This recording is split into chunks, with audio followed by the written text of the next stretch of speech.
Hermanos e hermanas, muchachos e muchachas, meus irmãos, a paz do Senhor Jesus Cristo, the Lord Peace, espero que esteja tudo bem com você e com a sua família, aqui Ronaldo Pereira, seja muito bem-vindo ao canal IP Silva, e no vídeo de hoje eu quero responder a minha amiga Amanda, Amandinha de Jesus.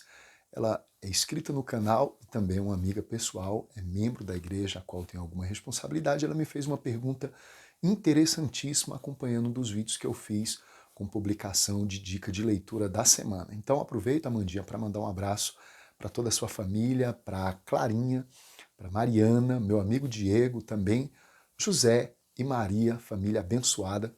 Que Deus abençoe vocês e continue guardando vocês e livrando de todo o mal. A pergunta que ela me fez foi a seguinte: vem cá, como é que faz para ler esses livros mais densos? Em algum momento você já deixou um livro sem ler por completo? Sim. E essa é uma experiência que eu acho que todo leitor, em algum momento, ele acaba se deparando com ela, que é começar uma leitura e no meio do caminho, por algum motivo, às vezes ausência de compreensão do conteúdo, às vezes, de repente, começar uma outra leitura associada que você já está lendo e de repente você se dá conta que aquele livro ficou sem a leitura ser concluída. E eu acredito que isso foi tratado, especialmente eu consegui lidar melhor com isso a partir do momento que eu consegui identificar que nem todo livro que eu tenho na minha biblioteca são livros que eu leio ou devo ler de capa a capa. Então, acho que o primeiro conceito é entender que existem livros que são fontes de pesquisa, ou seja, nós vamos nos reportar a eles, hora ou outra, quando algum assunto que é desenvolvido naquele livro é pertinente, a gente usa ele como fonte de consulta. Outros livros densos, de fato, a gente precisa ler de capa a capa. No entanto, entender o tipo da literatura que a gente está lendo faz todo sentido. Eu aproveito para deixar como exemplo um dos livros que eu comecei a primeira vez que li ele, a leitura, mas acabei interrompendo, que foi esse aqui, Kevin Van Housen, Há Significado nesse Texto, da editora Vida. Então, esse é um livro interessante, quase 700 páginas, que tem o objetivo de tratar a respeito da interpretação, da crítica, da exegese dentro do contexto pós-moderno e analisar os enfoques contemporâneos em relação à interpretação bíblica. E eu te confesso que eu comecei a ler esse livro em um contexto que o meu conhecimento era limitado, e ele é um livro técnico.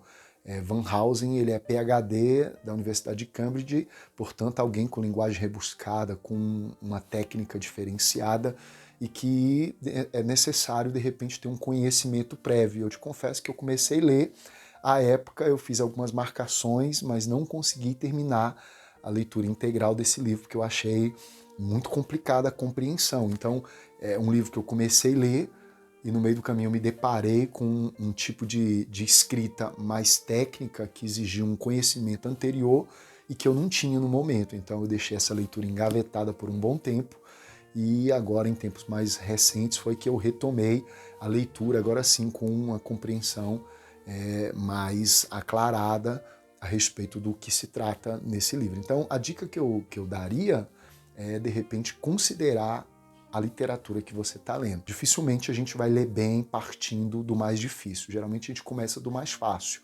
Então foge do que é muito técnico, foge daquilo que às vezes usa-se uma linguagem mais específica e a gente começa sempre pelo mais fácil. Então o que te atrai mais? Hoje eu já tenho um conceito de que a boa leitura, apesar que um bom leitor ele tem que ler de tudo, né? Ele lê de tudo um pouco. Mas inicialmente, se eu posso dar um conselho àqueles que estão iniciando a leitura, começa pelo mais fácil, começa pelo que te atrai, começa por aquilo que você gosta muito.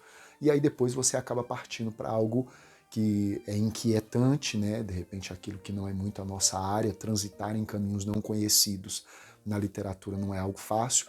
E aí depois disso você passa a transitar por esses caminhos não conhecidos, a fim de que você também conheça novos conceitos, o teu vocabulário, ele com certeza ele é expandido, ele aumenta quando a gente é direcionado a novas informações, e aí a gente vai caminhando para o que é mais técnico, mais específico. Então, se eu posso te responder, minha amiga, eu diria isso. Sim, já deixei muitas leituras interrompidas. Eu te dei um exemplo aqui, que foi algo que aconteceu e marcou, e depois eu retomei essa leitura já com uma nova visão, com um novo conceito, pelo menos da minha parte, e aí eu pude compreender o que Kevin Van House estava propondo quando ele disse na sua pergunta se tinha algum significado nesse texto. Então, se eu posso te dizer alguma coisa, meu amigo, eu diria isso para você. Mas mais, eu diria, não pare de ler. Ainda que você comece e interrompa um livro, o importante é você estar lendo, porque quanto mais se faz, mais se treina, mais se ganha gosto. E eu, particularmente, adotei algo que eu não sei se é muito comum, mas é o que eu faço. Eu leio mais de um livro por vez. Que você começa, aí você estabelece dias da leitura para cada um deles e assim você vai. É verdade que às vezes você não ter o foco específico em um pode ser algo que vai te atrapalhar, mas foi algo que eu adotei já há bastante tempo e eu consigo transitar com certa facilidade com esse estilo de leitura. Mas o ideal é você criar a sua rotina. Se você tem dificuldade de se concentrar em mais de um conteúdo ao mesmo tempo, foca em um e conclui aquela leitura, já estabelecendo uma próxima. Talvez esse seja o caminho mais ordeiro, mais ordinário. Mas cada um tem o seu estilo e você, leitor, tem que criar o seu. Tá bom? Deus te abençoe. Um abraço fraterno, espero ter ajudado.